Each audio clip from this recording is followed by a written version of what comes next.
অলপ পাৰ্কৰ পাৰ চাই আহোঁ কিমান দূৰ কাম আগবাঢ়ি গ'ল চাওঁ।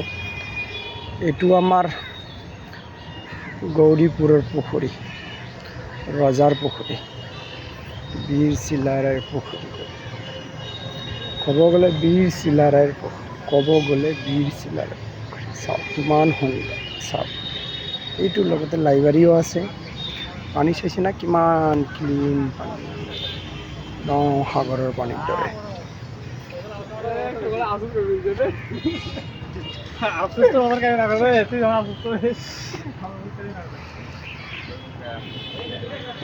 বহুত কাম আগবাঢ়ি গৈছে, চব ঠিক কৰিয়ে আছে লাহে লাহে। এইটো সুবিধা কৰি দিছে বাথৰুমৰ,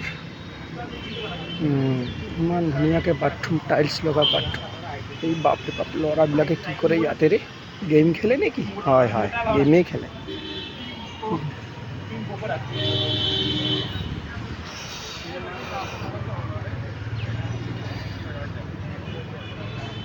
আহক এই গছৰ তলত বহক আহি, পাৰ্কৰ পাৰত। গছডাল চাইছে না ইমান ধুনীয়া গছ।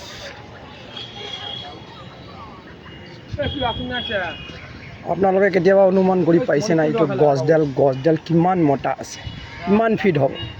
অনুভৱ কৰক। মই এপাক ঘূৰি দিওঁ দিয়ক গছডালৰ ঘূৰে ঘূৰে। এডাল গছৰ পৰা কিমানডাল ঠাল ওলাইছে দেখিছ? কোনা গণি যোৱা গিনতি কৰা। এনেকুৱা গছ চাবলৈ গ'লে বহুত ভাগ্য লাগে, বহুত ভাগ্য লাগব। আপোনালোকে চালে এইটো সৌভাগ্য। এইটো 1 বছৰৰ 2 বছৰৰ গছ নহয়, কিমান বছৰৰ জানেনে? এইটো মেক্সিমামটো মইতো কওঁ 500 বছৰৰ ওপৰৰে হয়। এডাল গছৰ পৰা ইমান গছ নহ'লেওতো 100, নহ'লেও 70-80টাতো হ'বই পিচ গছ। এডাল গছৰ পৰা কিমান ডাঙৰ, মানে 10 ফুট বাই 10 ফুট ঘেৰি লৈছে, ইমান ডাঙৰ মোটা চাওক। চব ল'ৰাবিলাকে আহি মাথোন জিৰণি লয়, ল'ৰা ছোৱালী নক'ব আৰু, বহুত ভেৰাইটিছ মানুহ আহে।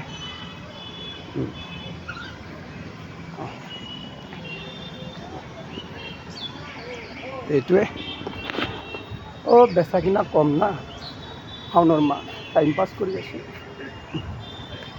ভাল লাগছে যদি গৌৰীপুৰখন এবাৰ আহিব চাবলৈ।